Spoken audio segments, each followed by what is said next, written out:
दोस्तों, हिंदुस्तानी तारीख में राजपूत कौम के महाराणा सांगा को एक बहादुर और निडर सुल्तान तस्वुर किया जाता है और मशहूर है कि राणा सांगा को उनके साथियों ने जहर देकर हमेशा हमेशा की नींद सुला दिया था। राणा सांगा एक खतरनाक जंगजू थे।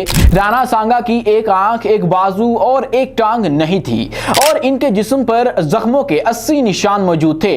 राणा सांगा ने 18 अहम जंगों में फतह पाई।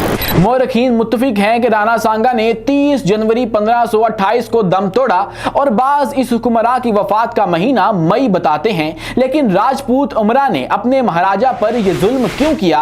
तारीख के बाज कुतुब में लिखा है कि इसकी वजह राणा सांगा का राजपूत उमरा की मुखालफत के बावजूद जहीरुद्दीन बाबर से जंग लड़ने का फैसला था, जबकि एक बड़े मार्के में इसे बाबर ने शिकस्त दे दी थी। राजपूत कौम का इम्तियाजी वस्फ उनकी शुजाअत, दलेरी और मैदान जंग में उनकी पामर्दी रही है। कहा जाता है कि हिंद की अक़वाम में माजी में कोई कौम राजपूत जैसी नहीं थी। राजपूत अपने कोल के पक्के, आला किस्म के शहसवार और तेग जनी के ऐसे माहिर थे जो अपनी आन बान सलामत रखने के लिए जान की बाजी लगा देते थे। इसी वस्फ की बिना पर राजपूत लगभग 7वीं सदी ईस्वी से 12वीं सदी ईस्वी तक बरे सगीर के एक बड़े इलाके के ऊपर राज करते रहे। लेकिन ये शानो शौकत आमादा जवाल हुई और हिंदुस्तान में सल्तनत मुगलिया की बुनियाद पड़ी। यह भी मशहूर है कि राजपूत ना तो खुशी से किसी की अतात कबूल करते थे और ना ही हमला आवर या दुश्मन की तलवार के नीचे आने पर इससे रहम और माफी तलब करते थे।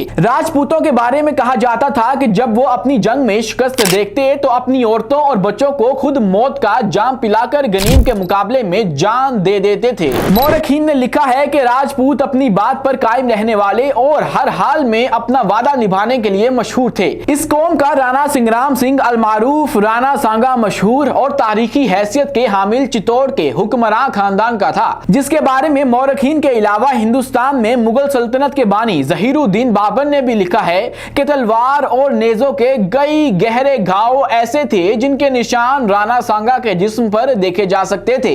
इसकी एक आंख जाया हो चुकी थी और एक हाथ कट चुका था, मगर वो बहादुरी में यकता था। मशहूर है कि राणा सांगा ने ही लोधी हुक्मरानों के खिलाफ बाबर को हिंदुस्तान पर हमला करने के लिए मकतूब भेजा था, मगर जब बाबर ने मुखालिफ फौज को शिकस्त देकर यहां पर अपनी हुकूमत कायम करना चाही तो राणा सांगा को यह बात पसंद ना आई। वो समझता था कि बाबर हिंदुस्तान पर काबिज हो गया तो राजपूतों का इक्तदार भी कायम ना रह सकेगा। मुगल हुकूमत के क़याम से कबल राणा सांगा शुमाली हिंदुस्तान पर हुकूमत करता था और एक आजाद हिंदू महाराजा था। आज से तकरीबन 500 बरस कबल बाबर ने पानीपत की पहली जंग में इब्राहिम लोदी को शिकस्ते फाश देकर हिंदुस्तान में मुगल सल्तनत कायम की थी। इस वक्त यह मशहूर था कि राणा सांगा या दौलत खान लोदी ने ही इसे दिल्ली पर हमला करने की दावत दी थी और जब बाबर ने इब्राहिम लोदी को पानीपत के मैदान में शिकस्त देकर शुमाली हिंदुस्तान में अपनी हुकूमत कायम कर ली तो राणा ने इसका दुश्मन बन गया और मुकाबला करने की ठान ली। राणा सांगा इस मुगल हमला आवर की अफवाज के मुकाबले पर आया और 1527 में कवाहा के मुकाम पर जंग में शिकस्त से दो चार हुआ।